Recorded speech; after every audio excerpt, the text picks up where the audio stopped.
Oi, gente, aqui é a Mi do blog recantodami.com e ali atrás tá o Mikael, que ele ultimamente tem adorado aparecer em todas as filmagens, tanto no canal aqui quanto no canal do Júnior, quando a gente tem gravado uns gameplay. Hoje eu vou fazer a resenha do livro Gattaca, do Frank Tilliez, publicado no Brasil pela editora Intrínseca. Esse livro, ele é o segundo volume de uma trilogia. O primeiro livro foi A Síndrome E. Só que é o seguinte, ele tem uma particularidade. O Frank, inclusive, alerta no início do livro que os livros são independentes. Vocês não precisam ter lido A Síndrome E para ler Gattaca, apesar de que eu super recomendo, porque A Síndrome E é tão bom quanto Gattaca. Mas não precisa ter essa ordem cronológica. Vocês podem ler fora de ordem, como podem ler apenas um dos volumes da trilogia. Mas eu gostaria de fazer um alerta. Como este livro começa exatamente de onde parou a Síndrome E, vai ter spoilers do primeiro livro, pelo menos alguns. Então, caso alguém se incomode com isso, fique à vontade para não ver o vídeo, ok? Quem não se incomodar, acredito que eu vou falar poucas coisas, porque realmente eu tenho que falar sobre essa história, mas que, né, vai fazer menção ao primeiro livro. Então, já alerto para vocês que tem riscos de ter spoiler. Ok, este livro, ele começa aproximadamente de onde parou a Síndrome E. Para quem não lembra, no final da Síndrome E, as filhas da Lucy Hannibal, que são a Julia e a Clara, que eram gêmeas, se não me engano tinham 8 anos, foram sequestradas numa praia, enquanto a Lucy e o Charco estavam curtindo momentos agradáveis juntos.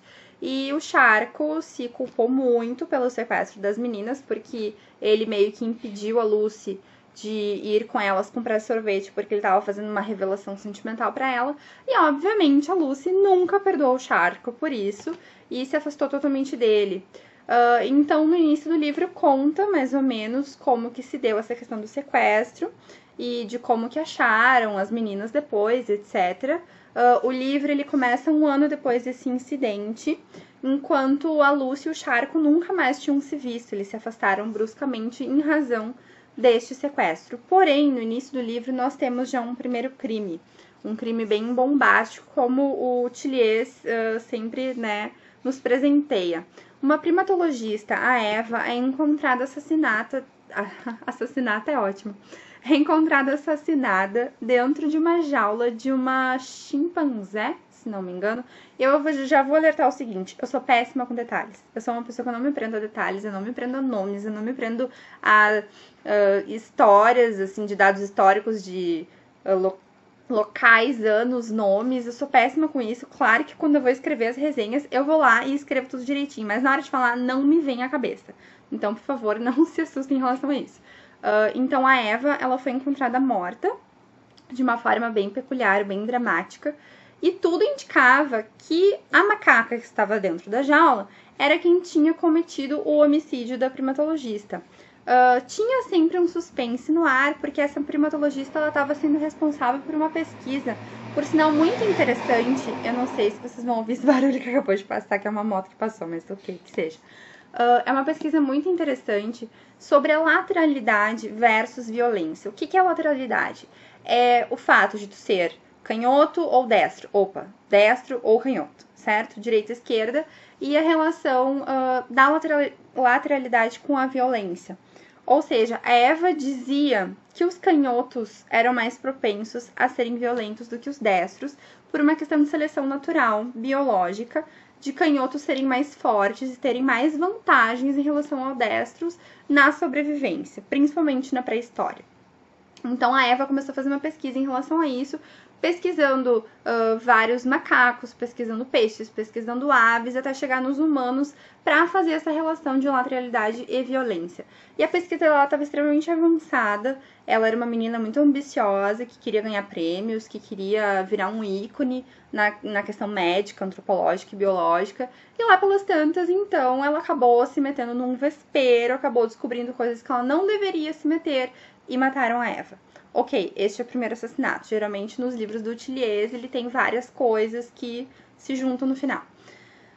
O que acontece? Na investigação, o Frank Charco, que é um dos investigadores, que no caso ele meio que se rebaixou da função dele como investigador de sala, assim, eu não sei como que chama, era uma função mais burocrática que ele tinha, e ele voltou para as ruas como investigador mesmo criminal, que acabou meio que se rebaixando de cargo, né?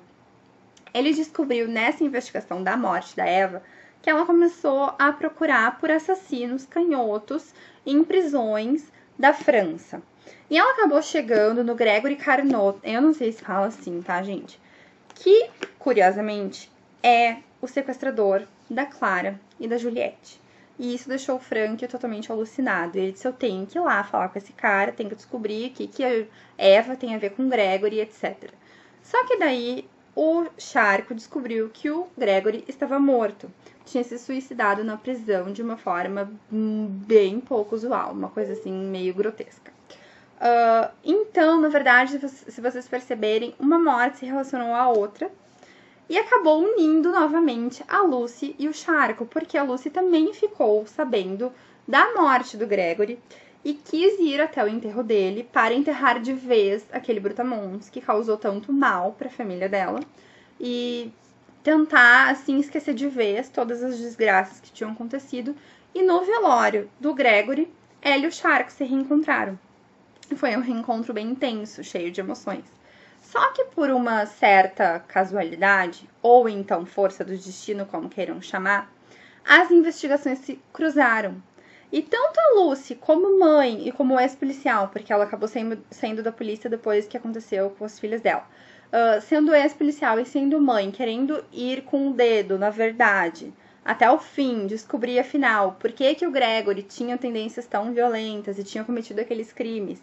E tanto o Charco, por estar no curso de uma investigação super sanguinolenta, acabou juntando os dois novamente e cada um meio que paralelamente começou a cavar a história um dos lados e as peças do quebra-cabeça acabam se juntando e fazendo todo sentido e mais mortes acontecem, mais crimes, mais investigações, mais suspenses, que é bem a cara do Frank Tillies.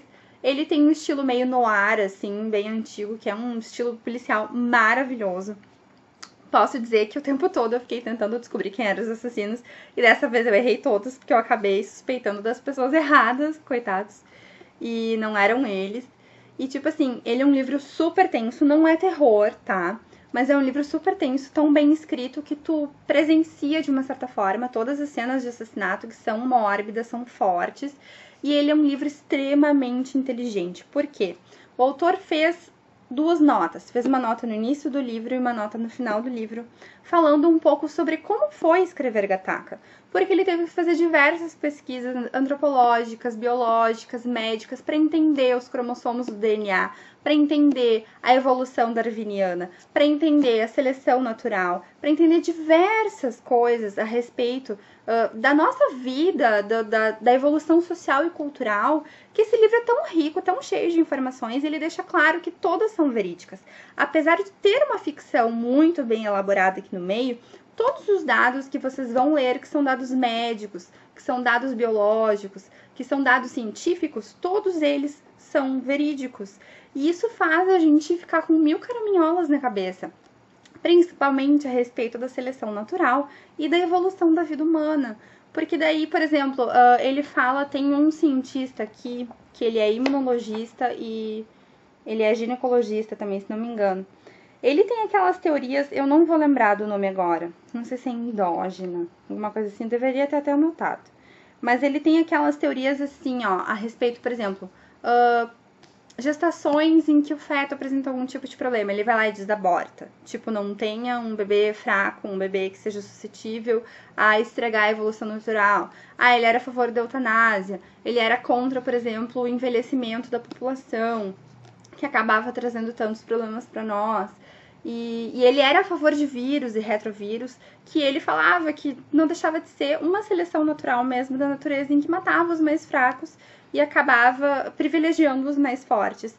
E isso é uma coisa curiosa, porque por um lado, por mais abominante que sejam essas ideias, por mais horrorosas que sejam, de tu pensar, poxa, quem tu é pra, né, matar uma pessoa, ou então com o avanço tecnológico hoje em dia e da ciência de vacinas, de medicações, de tratamentos, tipo, quem tu é pra dizer não, essa pessoa merece morrer, não, essa pessoa não vai receber tratamento.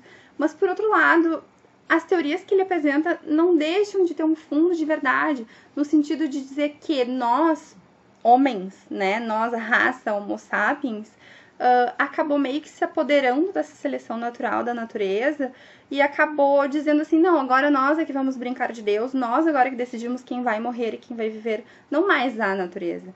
Porque a gente acabou burlando todas essas regras que eram naturais de quem vive, de quem morre, de como vive, de como morre. Então, assim, tem uma discussão ética muito interessante nesse livro, além de todas as informações científicas que ele traz, que são deliciosas.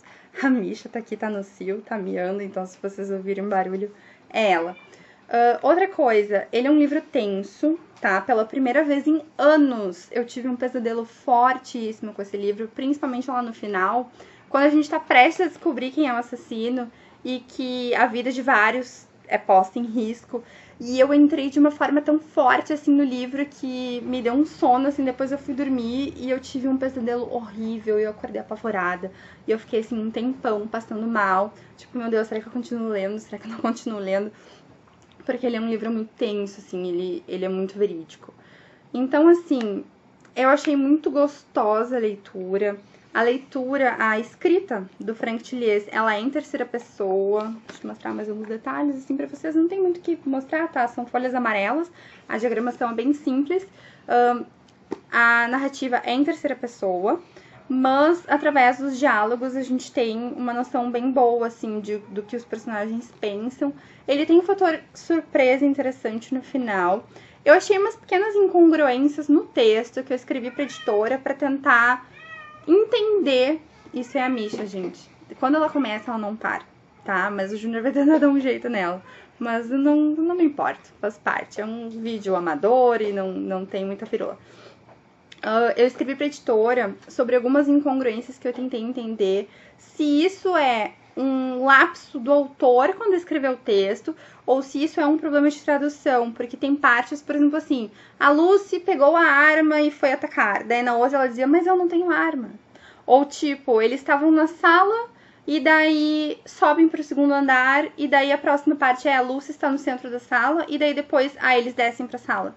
Ficou umas partes, assim, meio confusas, eu escrevi pra editora chamando a atenção, tem também um pequeno erro de digitação no início, mas essas coisas em si não tiram o mérito da obra, não é uma coisa que me desagrada, eu sei que incomoda algumas pessoas, mas a mim não, eu só realmente quis fazer essa ressalva pra editora, porque de repente pode ser um erro que passou desapercebido, ou talvez o autor tenha feito essa confusão mesmo, e é pra ser assim, não sei dizer, mas eu achei confusa essa parte.